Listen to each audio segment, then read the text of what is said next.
Hello everybody and welcome to another edition of Time About the Movies. Today we're going to take a look at movies that came out during the weekend of January 20th, 1989.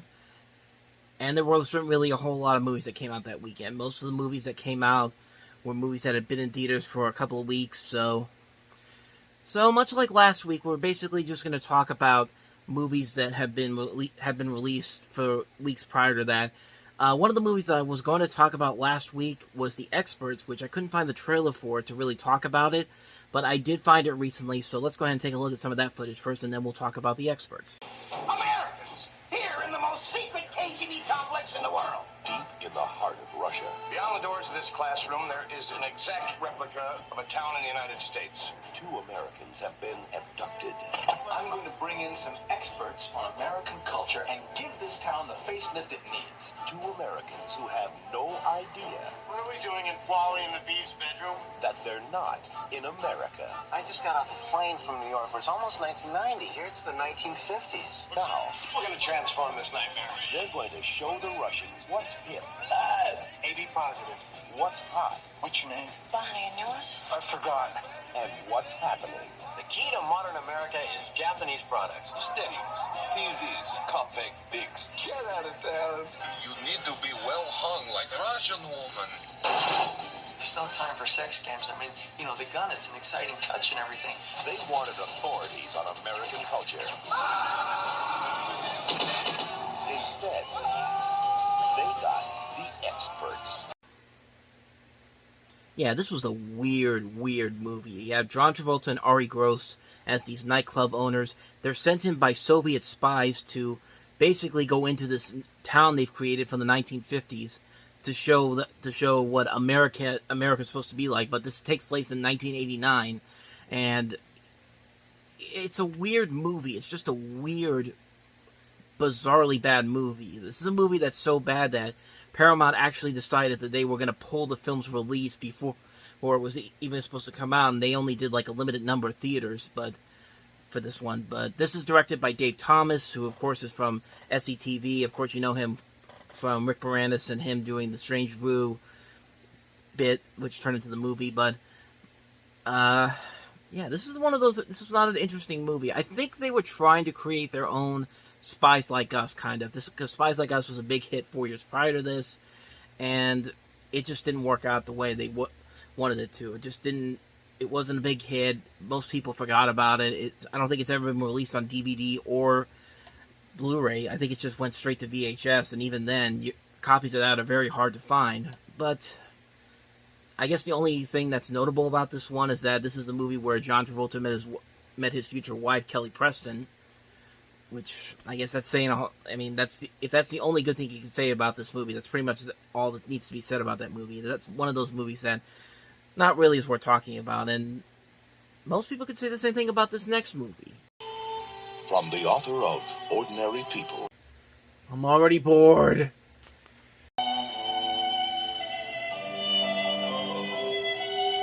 I had this idea I might marry her. Once she got over the death of her husband, of course. You're gonna find out that inside you're just as lonesome as all the rest of us. How could a woman like you go to bed with a man like Marlon Utula? He's so dumb. He's the dumbest person I ever knew. Sometimes you just get lost in the dumbness of it all. Rachel River. Melodramatic stuff at its finest, ladies and gentlemen.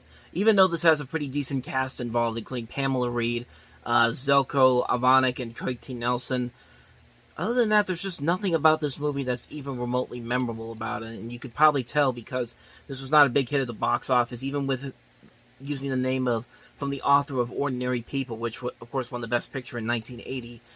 But other than that, there's nothing really about this movie that stands out. It's just kind of it's like I said, it's just a melodramatic drama.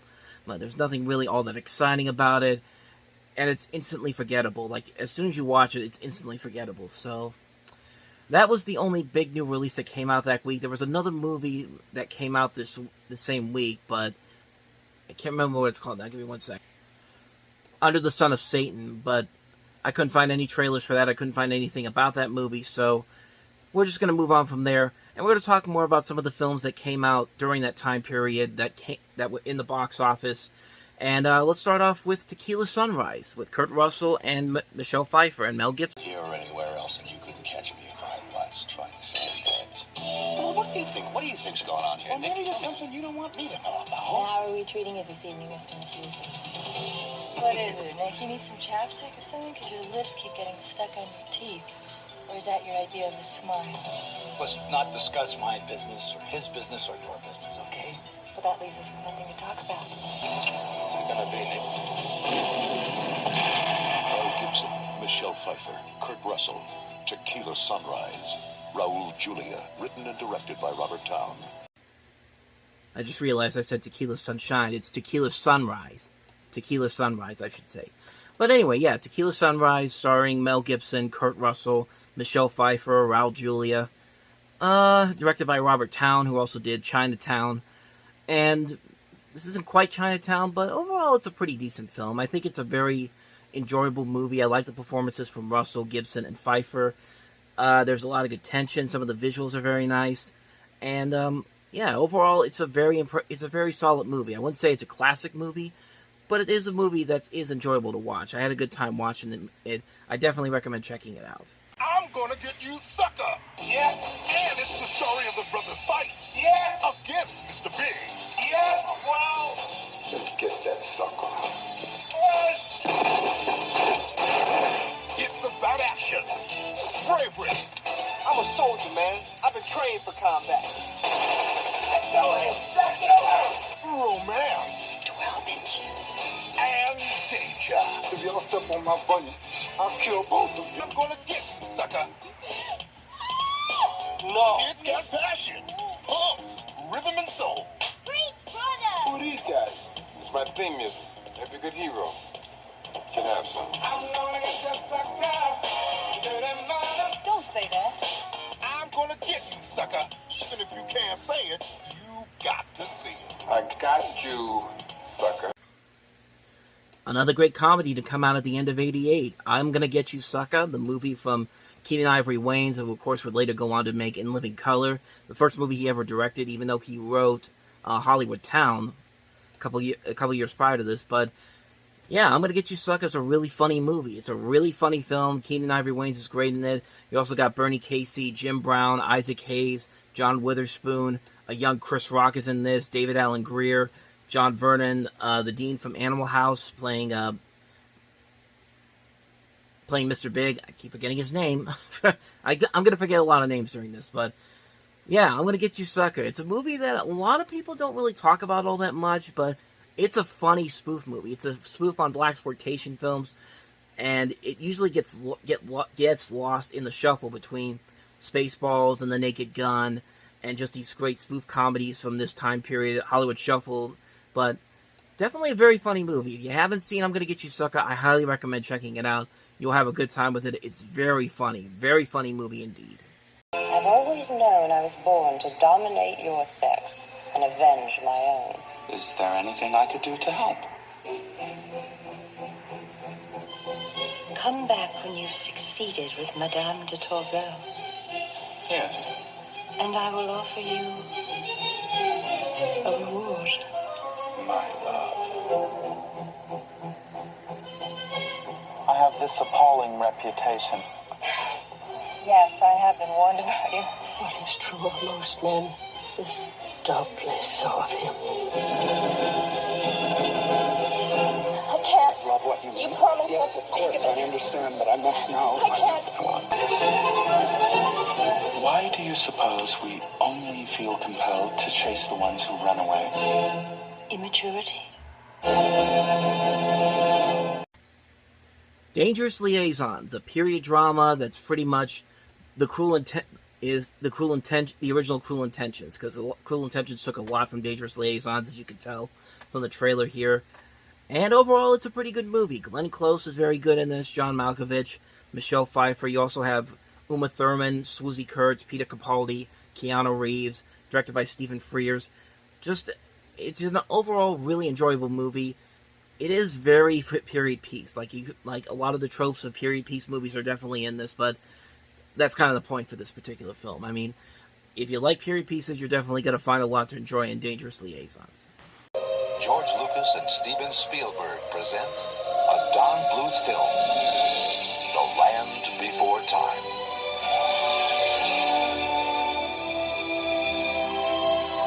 Long ago, when the Earth was new, 5 friends, lost and alone, Mother? Where are you? took an incredible journey. A new adventure is born. The Land Before Time. This coming out on the same day as Oliver and Company, that was a pretty good day for kids back then in November of '88 when both Land Before Time and Oliver and Company came out on the same day. But if I have to choose between one or the other, I would definitely say The Land Before Time is the far superior movie. And honestly, it's my second favorite Don Bluth movie after The Secret of NIMH. I mean, it really is a great animated movie. Very short animated movie, especially when you consider it's only an hour and 6 minutes long. Like, it doesn't really feel like that when you watch the movie, but it still holds up to this day. I watched this movie recently. I'm surprised at how much this film still holds up. The animation is great in this. The voice actors are very good here. The emotional moments hit hard. That's the great thing about Don Bluth and these movies that he made back in the 80s. He could show you the most nightmarish fuel moments of any for a kid back then. But if you end the movie on a happy ending, it's all worth it in the end. So, yeah, Land Before Time, classic movie. I don't think I really need to say more about that one. Like I said, I prefer it over Oliver and Company. And, like I said, second favorite Don Bluth movie after The Secret of NIMH. Land Before Time's a classic. Other than that, let's go ahead and wrap this up with one more movie. In deep trouble, people. This country is rotten to the core, and somebody better do something about it. I want you to take your hand out of that bowl of Fritos, throw away your National Enquirer, and pick up the phone. Go ahead, pick it up, hold it up to your face, and dial 555-TALK. Open your mouth and tell me what we're going to do about the mess this country's in. Because I'm the boss, Barry, that's why. All you have to do is just be nice, okay? Easy, Barry. You're part of the problem, you see. I don't care what you think. No one does. He's going down in flames, Dan. So what? You get the package I sent down to the station. See, if I were you, I'd have my pretty assistant give the police a call. Take the bomb squad about 10 minutes to get down. Bomb squad? Why should I call a bomb squad? Tell me something. I'm curious. How do you dial a phone with a straitjacket on?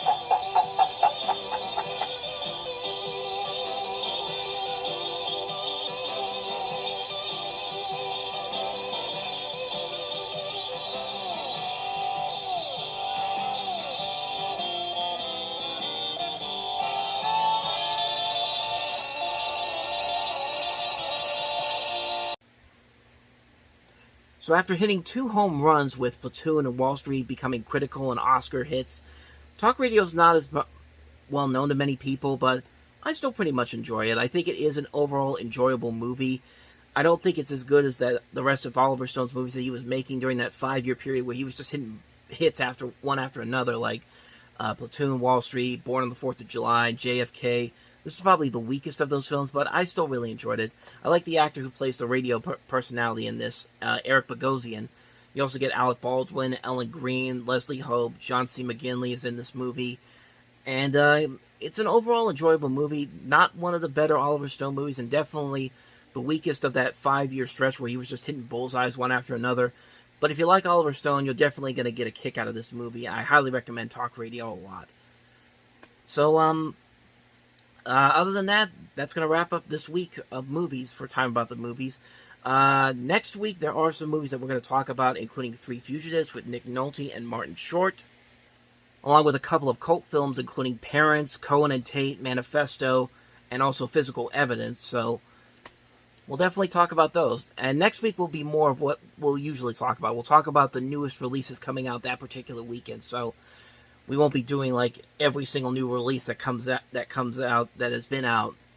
We'll just be talking about the new releases that come out that weekend. So anyway, thank you guys for watching this episode. Be sure to check out the next episode, which will be coming in a couple of days. Like I said, this is going to be a bi-weekly thing, so we can get through all these dates right away.